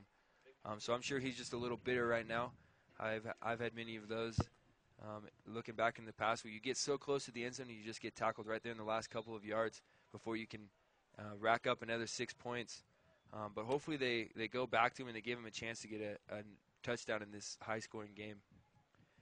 So with that said, Hutch Thompson is actually from Rexburg, Idaho. He's been playing for about 17 years. He's an exercise physiology major, and he's a junior. And he has been married for 4 years, and they met when they were in school. And so you see a lot of guys come out here that are actually married, and it's good that their wives and their families give them time to come out here and still play some football. So the touchdown was made by number 86, Ryan Banner. We've heard a little bit about him tonight. He's made a couple good catches. He's from Nampa, Idaho. This is his rookie year for BYU Idaho. He's only played 2 years of high school football, so it's really good to see him come out, still being a newcomer, and pulling a catch for the for the touchdown. His major is political science. He's a freshman here, and his hobby are sports, politics, and news, and dates with the ladies. So it doesn't look like he's married. So any ladies listening, come on out. Ryan Banner, good guy, made a good touchdown, so you can talk about that on your date. But it's like sounds like he likes getting to know the ladies a little bit. So with 8 minutes to go in the 4th quarter, the Vikings 45 and the Hurricanes 0. And you know, I think the Hurricanes are really just trying to get out of this one. Unfortunately, they kind of see that their season's over. And they just want to walk away from this game, not really having much memory of it. But the Vikings are getting really excited right now. You can see them cheering on the fans that are doing the potato sack race down here. Another view of our beautiful temple up here at Rexburg, Idaho. So blessed to be able to have that just a couple miles away from really anything. So it's really good to know that that's up there on the top of the hill and that you can always see that as you walk around Rexburg. And as the Vikings get ready to kick it away, the Hurricanes prepare themselves for offense, and their coach is talking to him right now. You can tell he's a little frustrated himself because of the fact that they have been unable to pass midfield, let alone score. So what they're really looking for right now is to put some points up on the board.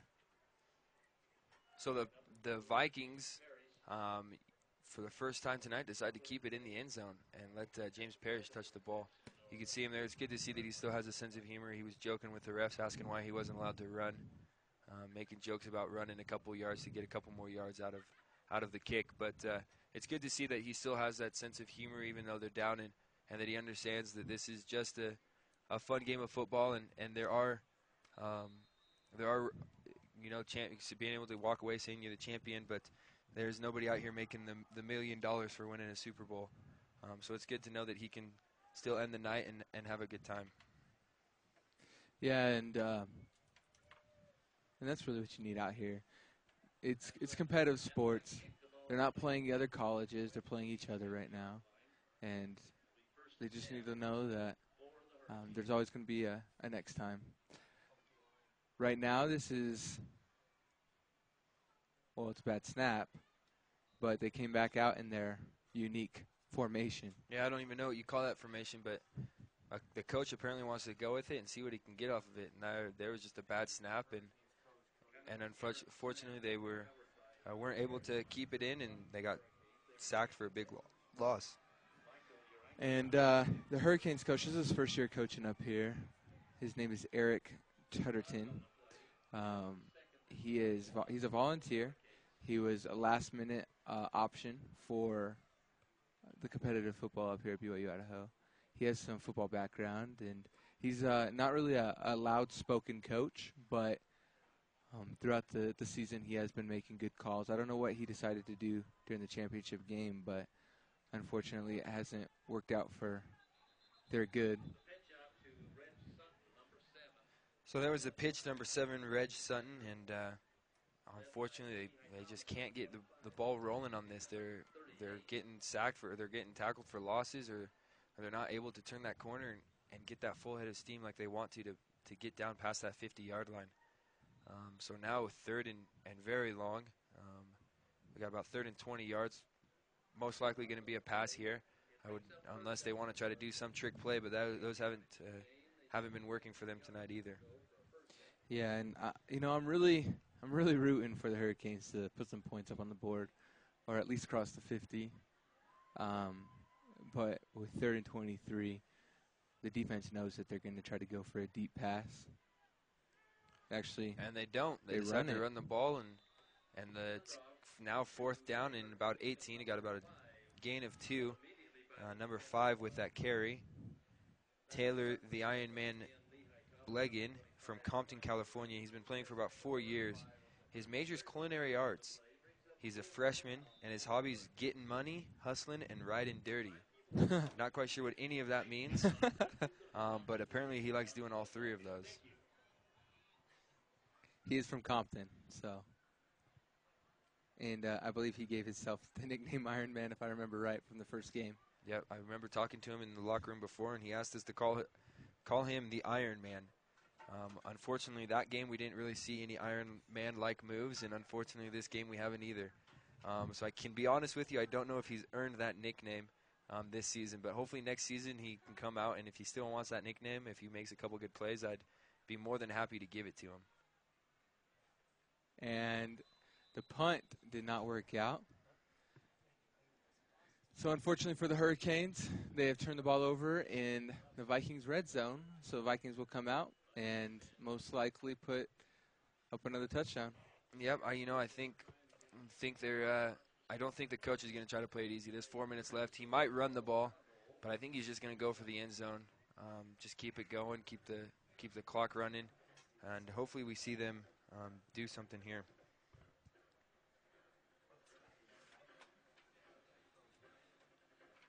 Maybe the defense will be able to step up and make a big play to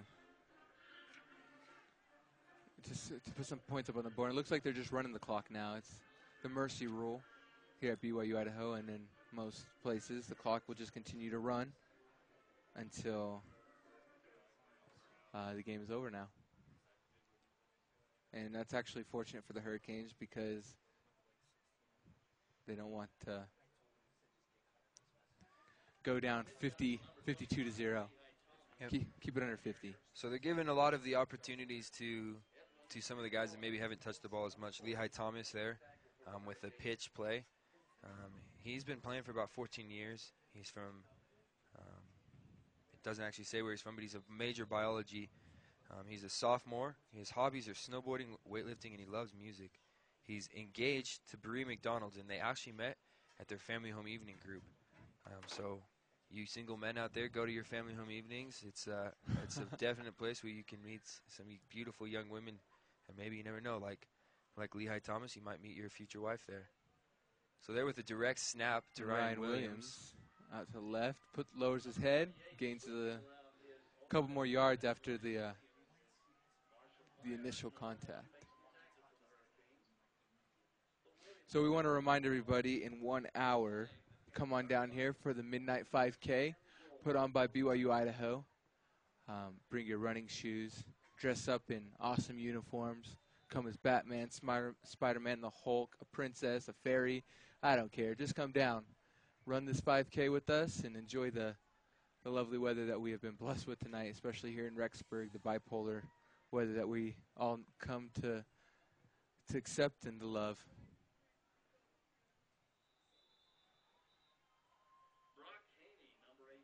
So number 18, Barack Haney with that looked like direct snap again. Just trying to get into the end zone. You can see him stretch there as he got down, but the refs aren't going to give it to him. They're going to put it where his knee was down. First and third, the coach doesn't want to stop. Or I apologize, second and third, or 3 yards. The coach doesn't want to stop. He just wants to keep pushing, putting the number on the board, which is good. You know, as we mentioned earlier, the Vikings are wearing these alumni jerseys tonight, and they've been wearing them all season because that's what the coach wants to do. And I think it's good for these alumni members to come out and just remember the good old days when they'd come out and they'd watch a JUCO team come out. And I'm sure it's probably bringing back a couple memories when they'd win some championships. So as they give the ball to number 43. Scores the touchdown. Actually don't have his number. Peyton or his Lindholm, name. I believe that was. Yep, there you go. Hayden Lindholm. Oh, Hayden Lindholm. Probably not a guy that touches the ball very often, so he's really excited right now to be able to call his parents tonight and say that he scored a touchdown. And so it's really fun to see that these guys that usually don't touch the ball be able to touch them and especially get touchdowns. I know it's a really fun time when they're able to do that for their team. Yeah, and you can just see the Hurricanes over there on the sideline sitting on the bench. They have put up with a lot tonight. A beating, is to say the least. We just want to invite everybody that's listening right now to tune in next week when Braden and myself will be announcing the championship basketball games, the baseball games, and baseball is actually tomorrow at 2 p.m. So if you're listening to this, you're gonna want to come out and watch that tomorrow at 2 p.m. And we actually have a person on the crew playing in that game tomorrow. So we're maybe go out and see him play and see how he does in that championship game.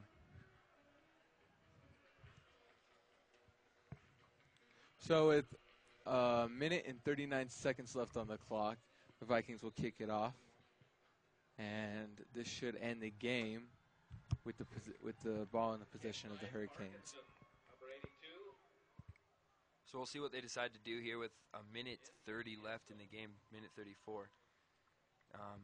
So I'm sure they're probably just gonna try to run the clock down, and you know the crowd is really excited. It's kind of dimmed down a little bit. Some people have gone home kind of seeing this game get a little bit out of hand. I know it's really tough to sit and watch these games, and it's really tough especially for the losing team to have to sit through the entire game.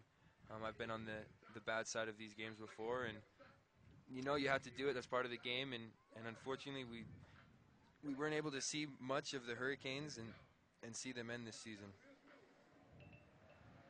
Yeah, and right now, I just think that the Hurricanes should come out and run the ball, like you said, you know. And the clock is running for the mercy rule. So fortunately for them, the Vikings will not be able to put up any more points. We don't think, you never know what happens. Yeah, defense could. And Toisala was with the carry on the outside. And Lehigh Thomas was able to grab his jersey and spin him out of bounds with the tackle. So it's good to see them both ending well and finishing strong. No one really giving up and just playing to the last buzzer.